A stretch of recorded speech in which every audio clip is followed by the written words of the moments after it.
రాజే నువ్వు అన్నీ రెడీ చేసుకునే సరికి నేనైతే శుభ్రం ముక్కలు కొట్టేసి 1-2 మాటలు శుభ్రం కడిగేసా. ఇదిగో అక్కడ పెట్టుకోవా అన్నీ తీసుకొచ్చు. ఫస్ట్ పలా దించులు వేసుకున్నాం.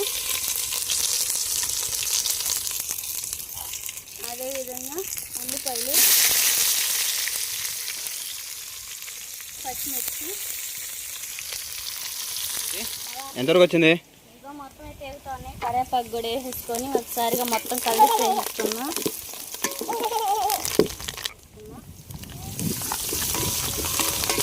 అల్లం వెల్లుల్లి పేస్ట్ పచ్చివాసన బాంత వరకు బాగా ఫ్రై చేసుకోవాలి.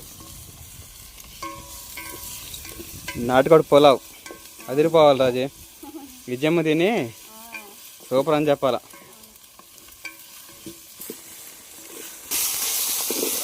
నీకోసం మమ్మీ పులావ్ చేస్తుందిరా, మంచిగా తాగుతావా? ఇక నా దగ్గర ఉండేలా తాగుతుంది రాజీ. అల్లం పేస్ట్ అవి మొత్తం బాగా వేగిన తర్వాత టమాటాలు కూడా వేసేసుకొని ఒకసారిగా కలిపి వేసేసుకున్నాం. ఓకే రాజీ, ఫ్రై అయిందా? బాగా ఫ్రై అవుతుంది కదా. కొంచెం కారం అయినా పసుపు కల్లుప్పు వేసేసుకున్నాం. ఇదిగో కారం.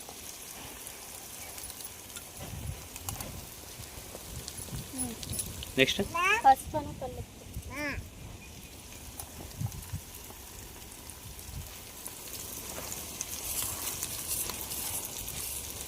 ఈ మిగతా ఇంగ్రీడియంట్స్ మళ్ళీ కర్రీలో నాటుకోడి పులుసులోక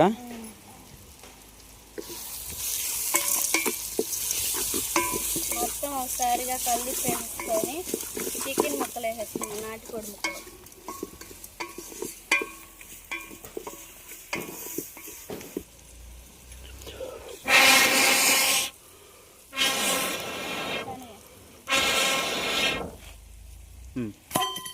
తర్వాత రాజీ లెగ్ పీస్ నాటుకోడి ముక్కలు వేసేసుకున్నాం.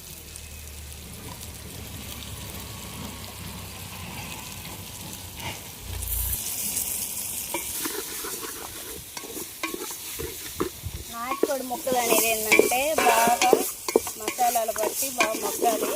మూత పెట్టేసుకొని పచ్చివేపు కూడా మిక్స్ చేసేసుకున్నాం.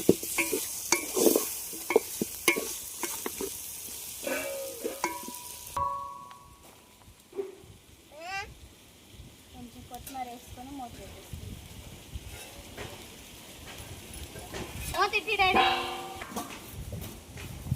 ముక్కలు ఒక 2 నిమిషాలు బాగా మగ్గేంత వరకు ఉంచేసుకున్నాం.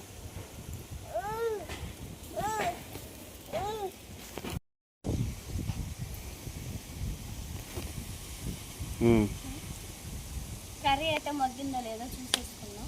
కర్రీ అది గ్రేవీ కర్రీ ఉడకలా. నాటుకోడి పులావ్ అది. నాటుకోడి పులావ్ వేగిందో లేదో చూద్దాం.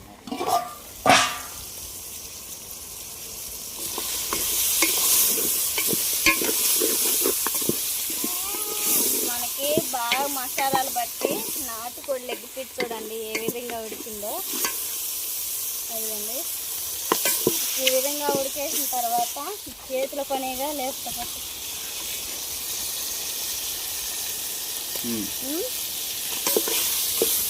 మొక్క అనేది మనకు బాగా ఉడికేసినట్టే బియ్యం పోసేసుకొని ఎసురు వాటర్ పోసేసుకున్నాం.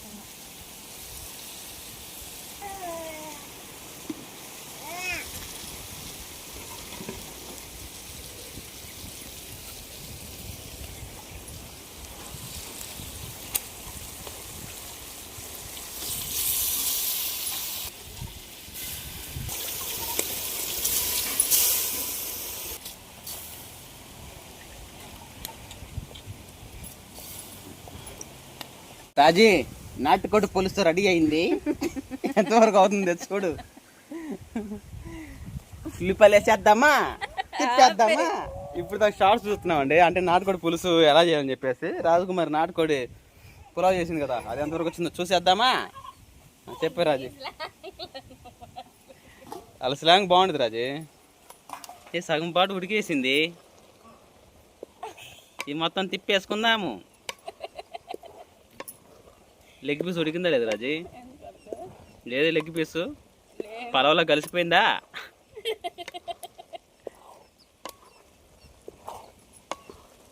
రైస్ మాత్రం బాగా ఉడికేసిందండి. కట్టు పొయ్యి మీద ఏదైనా మాడినాల్సిందే. ముక్క ఇదిగోండి బో. ఇంకాసేపు ఉంచాలి కదా రాజీ. ఒకసారి కరివేపాకు కూడా వేసేయకూడదు మరి, ఇంకా ఏమంటావు? చూడు నీకే తెలియాలి. నాటుకోడు కదా కొంచెం ఫస్ట్లోనే సగం ఉడకబెట్టావు కదా, ఇప్పుడు పలావలో కొంచెం ఉడికిందా? నీ పళ్ళుకి రాళ్ళని కరుగుతాయి రాజీ. నిజమేనా నేను చెప్పింది? మా బొడ్డబ్బాయి వచ్చేసాడు, ఇప్పుడు వాడు కూడా తిప్పేస్తాడు. పుదీనా వేయలేదు రాజే పలావ్లోకి. పుదీనానే మెయిన్ ఇంగ్రీడియంట్ రాజే. పుదీనా మాత్రం కంపల్సరీ మీరు వేసుకోండి అండి, మాకు లేక ఇలా. మంట తగ్గించేసుకుందాము. మంట తగ్గిపోతే కింద అడుగంటుంది, అందుకని లాగే ఉంది. సరే నాటుకోడి పులుసు నా స్టైల్ ఎలాగుంటుందో నెక్స్ట్ వీడియోలో చూసేద్దాము. ఏం కాదు, నేనే చేసుకొని తింటాను, అది నెక్స్ట్ వీడియోలో చూద్దాము. నువ్వు చేస్తే మాత్రం తినకపోతే మంచిదే. దానికోసం మన స్పెషల్గా నాటుకోడి 30 kg రెడీగా ఉంది, అది మన కోసమే. ఇప్పుడు వంట చేయాలి, అన్ని ఇంగ్రీడియంట్స్ రెడీగా ఉన్నాయి, మొత్తం తిప్పేద్దాము. ఇంగ్రీడియంట్స్ కోసుకొచ్చుకుంటా. సరే అండి, పలావ్ అయితే రెడీ అయిపోయింది. నెక్స్ట్ వీడియోలో నాటుకోడి పులుసు నాని స్టైల్లో ఎలా చేస్తారో చూసేయండి. అలానే పోతూ ప్లీజ్ లైక్ సబ్స్క్రైబ్ చేయండి. సరికొత్త వీడియోతో కలుద్దాం. బాయ్ బాయ్ చెప్పు సుహాస్. బాయ్. రాగి సంగటి చేసేసుకుందామా? చెప్పురా సుహాస్. అవచ్చిందా నాటుకోడి పలావ్ రెడీ అయిందా? తర్వాత ఏంటి? నాటుకోడి పులుసా, దాంట్లో రాగి సంగట. సరే తొందరగానే మరి. కోడి పట్టడం అయిపోయింది, బొచ్చు పీకేసి దాన్ని కాల్ చేసి దానికి పసుపు పూసి మళ్ళీ ముక్కలు కొట్టేసి ఇంకా పొయ్యి మీద పెట్టేసి వంటం అంటే పులావ్ చేయడం కూడా అయిపోయింది. తర్వాత వచ్చేసి ఇంకా చికెన్ పులుసు చేసిద్ది. మనమైతే ఫుడ్ ఛాలెంజ్ చేయాలి, మేమైతే ఫుడ్ ఛాలెంజ్ చేయని చెప్పేసి అన్నీ రెడీ అయిన తర్వాత తిందామని రెడీగా ఉందన్నమాట. అది మ్యాటర్. రెడీ అయిన తర్వాత చూద్దాం. హాయ్ చెప్పు. Hi friends. హాయ్. అన్న తిన్నారా? అన్న తినలేదా? కళ్ళు చూడండి, తల్లి కళ్ళు. తల్లి కళ్ళు వేసుకుని అడుగుతున్నాను నా కొడుకు. హాయ్. అన్న తిన్నారా? స్కూల్కి వెళ్ళావా? స్కూల్కి వెళ్ళవా? ఏడా అమ్మకాడ ఉంటావా?